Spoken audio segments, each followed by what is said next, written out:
Salut à tous, un petit message à la fois de soutien à quelqu'un de formidable et d'appel à vous.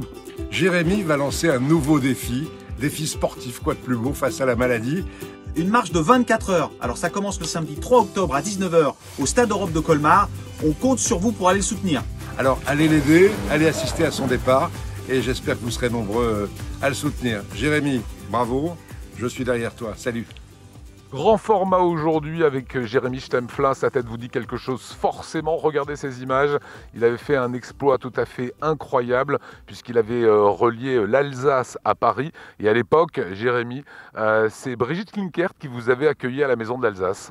Ouais, lors de l'arrivée de la marche, oui, Madame Klinkert était sur les Champs-Élysées à nous attendre avec toutes les équipes, avec Bob Sinclair, avec mon équipe, avec tout le monde. On a fait une belle fête à l'arrivée de ce défi. Alors on va rappeler que vous êtes un jeune homme, vous avez une maladie, c'est quoi cette maladie? La maladie, c'est la sarcoïdose pulmonaire. C'est quoi?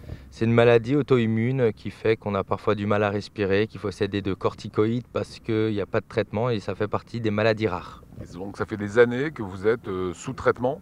C'est par phase en fait. Dès qu'il y a des crises, on reprend du traitement, mais ça fait une dizaine d'années. Et pourquoi vous avez décidé un jour de faire des défis physiques qui vont presque à l'encontre de votre santé? Parce que rester dans le cadre, c'est pas fait pour moi. J'avais besoin de faire passer un message d'espoir et de solidarité avec tout ce qu'on voyait, et encore plus aujourd'hui dans les temps qui courent, et montrer que parfois se surpasser peut faire de belles choses et donner envie aux autres aussi de se dépasser eux-mêmes. Alors demain, ici sur ce même stade de Colmar, vous allez faire un exploit assez incroyable quand même. Vous allez faire 100 km en 24 heures. Comment on se prépare à ça? On se prépare pas, on le fera.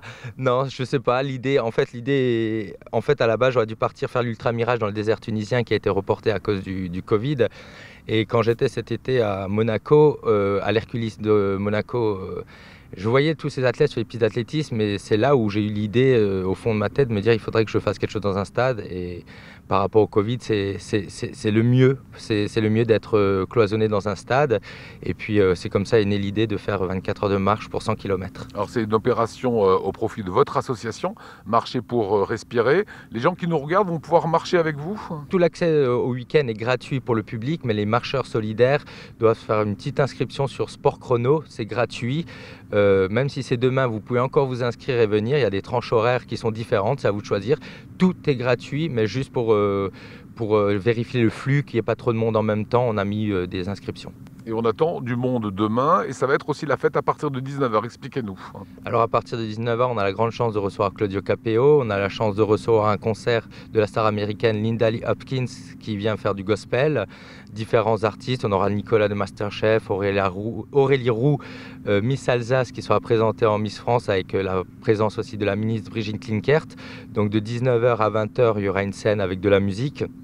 On pourra discuter tous ensemble pour donner un départ officiel à 20 h jusqu'au lendemain dimanche 20 h. Et le dimanche, chaque heure, il y a un nouveau groupe de musique en live qui vient jouer avec des animations, de la buvette. Voilà, un moment solidaire et d'espoir tous ensemble. Un mot sur le comité de soutien. Vous êtes très entouré d'abord par le nombre de followers que vous avez sur les réseaux sociaux. Là, vous êtes très fort. Et autrement, il y a toujours Bob Sinclair, il y a Laurent Deutsch.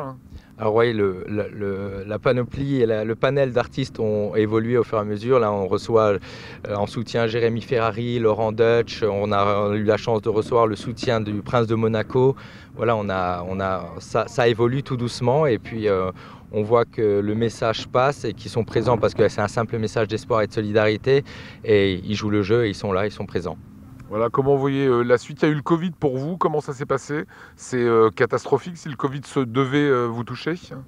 Alors c'est catastrophique comme pour tout le monde, je veux dire un peu plus à cause des poumons, mais malgré qu'il y a ça, je pense qu'il ne faut pas arrêter de vivre, il faut continuer, on connaît les distanciations, on est en train de les respecter, on connaît tout ce qu'il faut faire pour se protéger les uns et les autres, donc on est assez responsable pour faire attention. Ça a été catastrophique, oui, parce que je suis quelqu'un qui vit de projets et de speed, et du moment de rester enfermé quelque temps à la maison, le corps se laisse aller, l'esprit se laisse aller, et c'est là qu'on comprend qu'on est vraiment malade, parce que dans l'activité de tous les jours, on essaye d'oublier en faisant des choses, quoi. Donc ce confinement a été un peu difficile, mais comme dit, on sait tout ce qu'il faut faire pour se préserver, donc ce week-end, quand vous venez, faites attention à vous, et faites attention aux autres, parce qu'on est tous responsables des uns des autres.